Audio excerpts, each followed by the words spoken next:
Well, good morning, everybody. Good afternoon, good evening. We've got people dialing in from all over the world. It's absolutely wonderful to be here today. It's a really special occasion for all of us here at Storyland Studios. We really put our heart and soul into creating this design challenge as an opportunity for creatives from all over the world to showcase their talents. One of the values of Storyland is actually about inspiring the next generation of storytellers, and really that was the impetus behind this great competition. Honestly, we had no idea what the level of response would be. How many entrants would we have? Would they be high quality or not? And honestly, I have to say that we've all been absolutely blown away by the quality, and particularly in those last few hours as we waited with bated breath on that day in June, with the quantity as well, and to get to the number that we had from groups of people and individuals all over the world. Some people, within the heart of the industry and having worked in themed entertainment for some years. Some people at university and studying to get into the industry, into the creative arts. And some folks in completely unrelated fields of work, but just inspired by what we do in themed entertainment, and a great diversity of subject matter as well. As a father of three daughters, I was particularly encouraged in an industry that doesn't have maybe as many females in leadership and in creative leadership. I was particularly inspired to see over a third of the entries from females or female-led teams. I thought that was awesome. I was also really inspired by the number of people who wanted to talk about sustainability or about a better way to live. And I think that's never been more important in our industry than right now. We all want to have a sustainable and positive future so that we can all go on having great careers and having great fun in this industry. So that was really, really exciting. So we're just going to wait for a couple more stragglers now as we join. We've had a couple of people, I think, with some technical issues dropping in and out, but we'll get going here in a moment. For those of you who don't know that much about Storyland Studios, I'll just do a little bit of an introduction to the team. We are a storytelling firm, first and foremost. Of course, we're a design firm and a production studio, but really what we're all about is storytelling. And that was what founded the company as a really modeling ourselves on Walt Disney Imagineering and Walt's original vision for lifting the spirit of those people who would come through the doors of the original Disneyland park in Anaheim. Well, that vision of lifting the spirit was what inspired us all. And story for us is how we do that. We have offices now in the USA, West Coast and East Coast, and obviously here in Europe, just outside of London, where I'm sat here today with some of our international team. And as you know, we're celebrating our 20th year. And through that time, we've really had the great privilege to work with all of the great and the good in themed entertainment, working on parks, attractions, museum, cultural institutions, big and small, and we're having a really great time in this season, and we just wanted to give something back to the industry, hence this competition. So hopefully you'll be able to see coming up on the screen now some of the slides, and as a few more people now join, I think we can start to move forward. Brilliant. Oh, that's great. I'm ably supported here by our interns. We have several interns this summer, and we'll be taking on more next summer as well, by the way, since we've been again delighted by the quality of the work. So we have Rebecca all day from Imperial University. Rebecca's studying design engineering. She's and together with Lars van der Krommet, who's at the Oxford School of Architecture. They are really putting this together behind the scenes. Their technical skills are way ahead of mine, which won't be a surprise to anyone who knows me. Okay, so let's talk about our partners. So we teamed up with 4 fantastic partners to put this competition together. So firstly, Blooloop, and huge thanks to everybody, to Charlie and Ella and Alice and Rachel and Charlotte and everybody in the team over at Blooloop. They're actually the world's most read news source for the themed entertainment industry and for attraction professionals. Founded in 2005, they're an absolutely must-have resource for everybody in this industry, and great friends of ours. Secondly, I want to talk about Alterface and thank them and Sebastian and the team, and Stefan and Pim and Etienne for their support. And of course for Laurent, who was one of our judges. Alterface are a multi-tier award-winning world leader in interactive ride technology, and they've developed some of the best media-based attractions for the world's leading theme parks and attractions. They're great friends of ours. And we actually have another announcement coming up next week, which features our friends from Alterface, so do look out for that. Themed attraction, insight, news and networking site for the industry, a home of the Themed Attraction podcast, led by our very own Freddie Martin and Mel McGowan. So big thanks to Nate Neverson for his support there.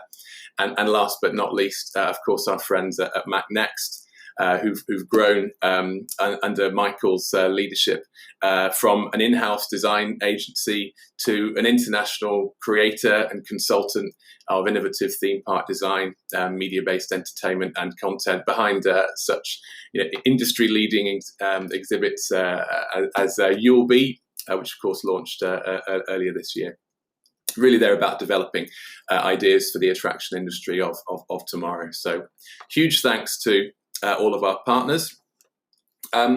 So we really introduced the Design Challenge, as I say, to inspire storytellers from around the globe to share their creative and their storytelling talents. We've always believed that the world needs better stories, and that sometimes, and that there is an art and a science to storytelling which you can teach. Everybody has probably one great story within them, but actually people can be trained in the art of storytelling, and that's what we do with all of the people that work here at Storyland. We received an incredible 79 entries to the competition between the 5th of April and 4th of June this year. As I mentioned, with more than 50 arriving with less than 24 hours to go. Showing that the lastminute.com approach to creative delivery is alive and kicking. So that was absolutely fantastic. And of course, you can view all of these incredible entries on the Storyland Design Challenge website. Our panel of judges has evaluated each submission, each and every submission on the following areas. So depth and richness of storytelling. So does it entertain? Does it thrill? Does it excite? Emotional resonance. Is it going to move people to act? It's heads, hands. Most of all, it's hearts. That's how we capture people's imagination. That's how we create motivation to act and to do things differently. Design innovation. Does it push the boundaries of what's been done before? Creative use of materials. Does it find new ways to use old tools and design methods? And there a strong sustainability seam throughout the idea? Executability. Is it doable? Is it practical? And ecological compatibility. So has there been a thought to the impact on the area, the community where the project could be installed? So that was the way that the judges were asked to review. And of course, our judges were Michael Mack, CEO of Europa Park and Mac Next, and 9th generation of the Mac family. Doris Hardoon, Executive Creative Director, veteran Disney Imagineer, and for me, one of the stars of the Imagineering story on Disney Plus. Of course, required viewing for all of us in the industry. Rachel Reed, co-founder and co-CEO of Blooloop. Laurence Beckers from Alterface, she's their creative director, board member of l'Institut des Arts et des Fusions, and a fantastic friend of the studio. And last but not least, Andreas from Liseberg. Andreas Anderson's the CEO. He's also a board member at the Lego House in Denmark. So we really did have a fantastic portfolio, a group of judges, and they had a much more challenging task than I did at just chairing them all. Just a reminder of our process, so three steps. All of the 79 entries have been reviewed, and the top 10 have been selected. That was through a couple of meetings on Zoom to go from, first of all, from 79 to 34, and then to 10, which we'll reveal in a moment. And the third step is a final review of that top 10 to select the winner and the top 3 runners-up. And of course, they will all be revealed at the Blooloop V-Expo in the first week of October. So here we go. The moments of excitement and the moment of truth for 10 of of those teams that have been selected. Just before I announce the top 10, and we'll do it one by one in alphabetical order, I just want to say a word to those of you who aren't in the top 10. You all have my enormous respect, and every single entry we thought was fantastic and had enormous merit. And that was the overriding feedback of all of the judges and everybody on our team. We really were incredibly impressed by the quality of what was on offer, and it was a really tough task to go from 79 down to 10. So if you haven't been selected, please feel proud and delighted with the work that you've done. And we hope if we repeat the competition next year, we hope that you apply again. So that's just a word by way of thanks and encouragement if you don't make the top 10. Okay, so we tried to find a drum roll effect on Restream, but I don't think we did. So you just imagine the drum roll. There you go. So let's go first. Again, in alphabetical order. So the first of the top 10 is Blue Oceans Park by Nicholas Farantello. It's a traveling eco park. It's a series of really interesting, varied attractions which are constructed on barges, which can be floated to different host cities.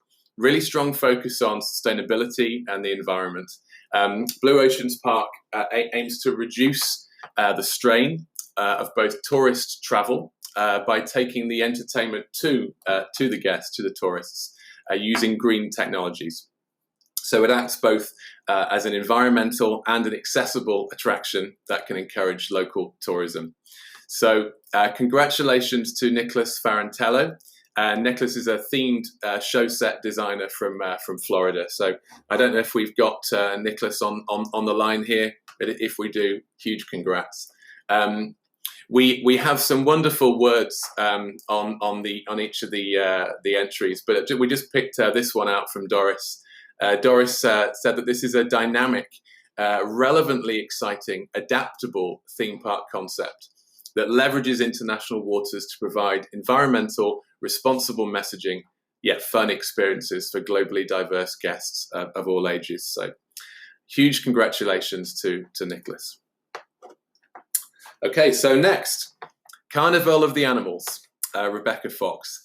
Carnival of the Animals is an augmented reality experience that brings the Carnival of the Animals, which is a symphony composed by Camille Saint-Saëns, to life in a physical and digital experience that's about entertaining and immersing visitors of all ages. It features a roster of these beautiful, colourful characters that you can see here on the screen to engage and interact with the audience, and leads them through a pop art, Art Nouveau world, such as the mouse and the cat. So huge congrats to Rebecca, who is a design manager, concept creator, and interior designer from Florida. And Rachel Reed, absolute, as we all did, love the artwork, gorgeous artwork. We've seen art attainment. Is this the start of music-tainment? Great question. So huge congrats to Rebecca.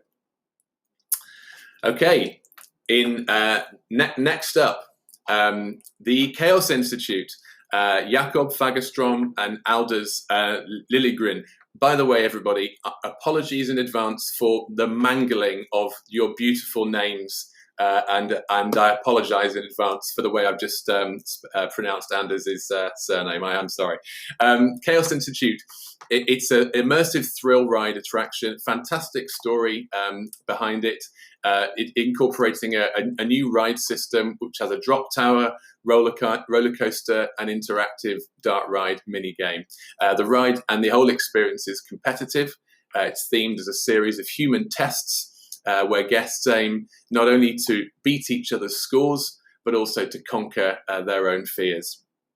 So huge congratulations to Jakob, who's a spatial experience designer with motion graphic design from Anders from Sweden. And particularly congrats because Jakob had this in very early, which was very brave of him, and we do appreciate that. So, and I think we have another quote here from Doris, an intense, immersive, multimedia thrill ride attraction with fun content that has random versatility and intellectual properties, with alternative experiences to induce competition and fear. So, huge congrats to Jakob. Okay, next up, Gateway Orbital, Ross Recupero. So, Gateway Orbital, a themed land set in Earth's first permanent space habitat in the near future. A space elevator connects Earth to this new settlement in an attraction that encourages exploration and adventure. At first seeming polished and sophisticated, it soon becomes apparent to guests that there are more secrets and characters to uncover in this highly immersive experience. So huge congrats to Ross Recupero. Ross is a creative designer and visualizer from Canada. Great to have you in the competition, Ross. Laurence from Altaface said, this is a great mix between role-playing experience and attraction park. Great use of technology, consistent world, and could be edutainment or pure entertainment at the same time. So well done, Ross. Okay, next up, La Caverne d'Opale, Irving Santana.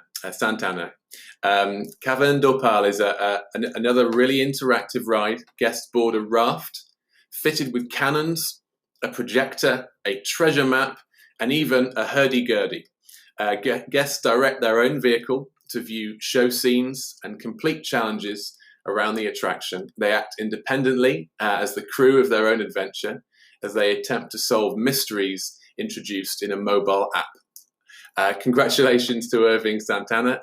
Irving is a civil engineer from France who's also worked in show set design. And Laurence particularly liked the idea of guests driving their vehicle freely. It going further than existing ideas in the modification of the environment with the AI influencing visitors while they still have the feeling of being the one taking decisions. So really pulling out this idea of agency, which is so important. So congrats to Irving there. Well done. Okay, next up, l'Opéra de l'Opère. Jessica Piatti and Gerben Pazges. L'Opéra de l'Opère is an interactive targeting ride which pays homage to the stories of the opera, using modern technology to connect with a contemporary audience. And again, you see some great artwork here. The rides are really story-based, contains one jewel per room, which guests have to locate and target with stage lights. If they're successful, they unlock alternative scenes, shaping the story around themselves. So congratulations to Jessica. Jessica is an attractions and theme parks designer with concept artist Gerben, whose surname I will not attempt to pronounce again, my apologies, from the Netherlands.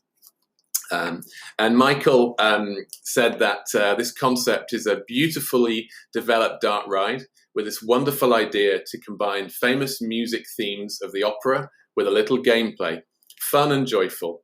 Overall, a concept that remains in the memory. So, guys, definitely suggest you pick up with Michael and talk to him about getting that into Europa Park sometime soon. Okay, next up we have Operation Underground. The team here, mainly based in the UK, Matt Bashford Lars van der Krommet, Luke Smith, Katie Baker, and Nicholas Akawa. Apologies, Nicholas. Operation Underground, an interactive 1960s-based spy-themed attraction. It's set in the London Underground, as the name would suggest.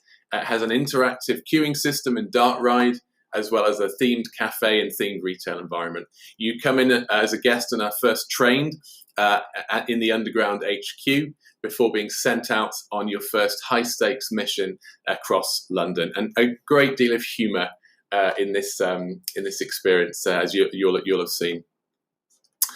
So huge congrats to this team from Europe, comprised of Matt Bashford, who's a concept and graphic designer, Lars van der Krommet, who's an architecture student, Luke Smith, model maker, Katie Baker, sculptor and artist, and Nicholas, who's a composer. And again, you'll have heard Nicholas's fantastic music throughout the entry. So well done. Rachel said, look, very well thought out story, interactivity, sustainability, accessibility, with a dash of humour. So well done, guys. Okay, next up we have Storyteller, Kelly Bailey and Henry Duane. Storyteller is an augmented reality mobile application which incorporates oral traditions, stories and music from indigenous cultures and local people from around the globe, as well as acting as a travel tool. So users can experience these stories while moving through the environment or exploring from home. They can listen to stories and view media as told and shared by the local people to ensure a really authentic experience. Congrats to Kelly, who's a designer based in Florida, and to Henry, who's a UX designer from Seattle.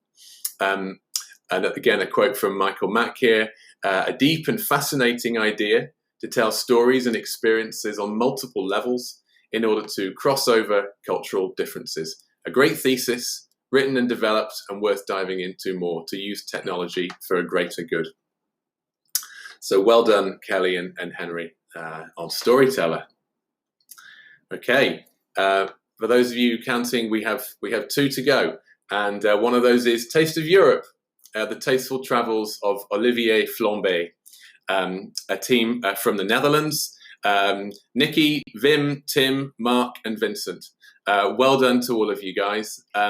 Taste of Europe is a flavour-based attraction, as you might guess from the name.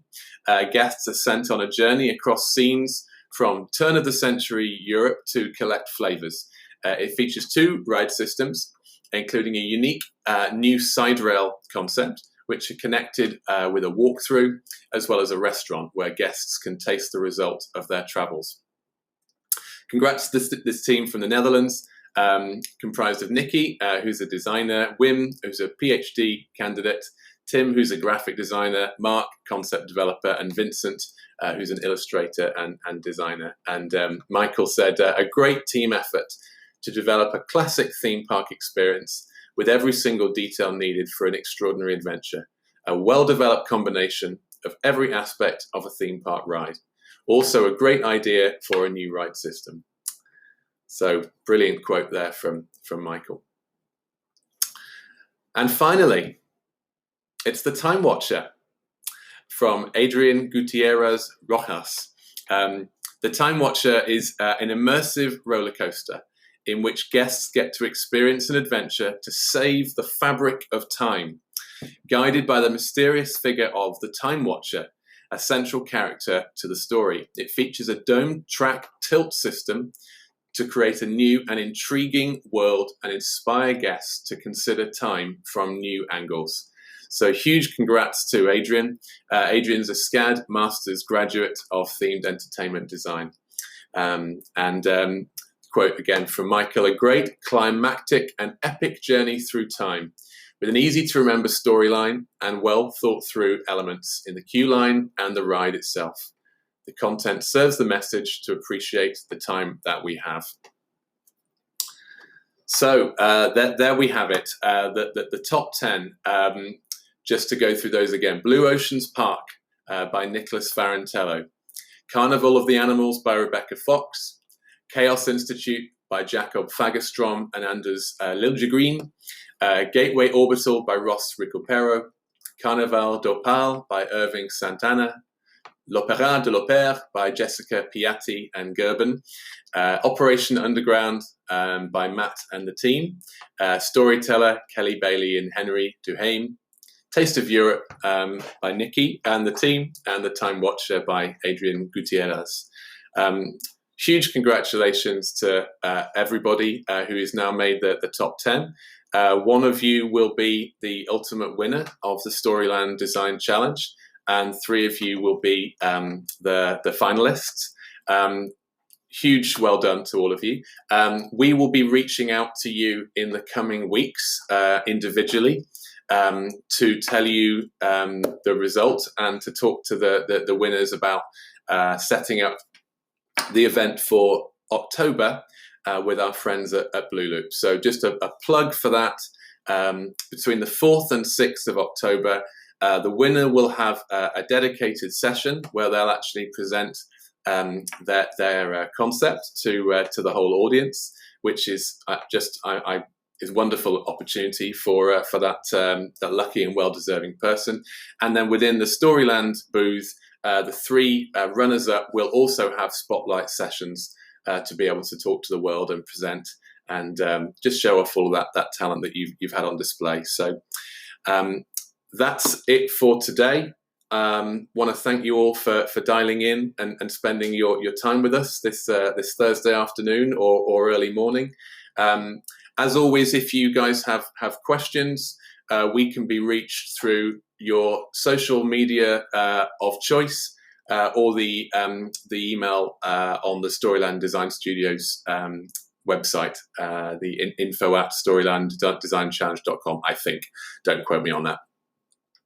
But yeah, I think that's it from us. And unless any of my team here tell me I've forgot anything, no, we will say a big well done again to everybody, and we'll close the session there. I hope you guys have a fantastic rest of your day and great weekend ahead.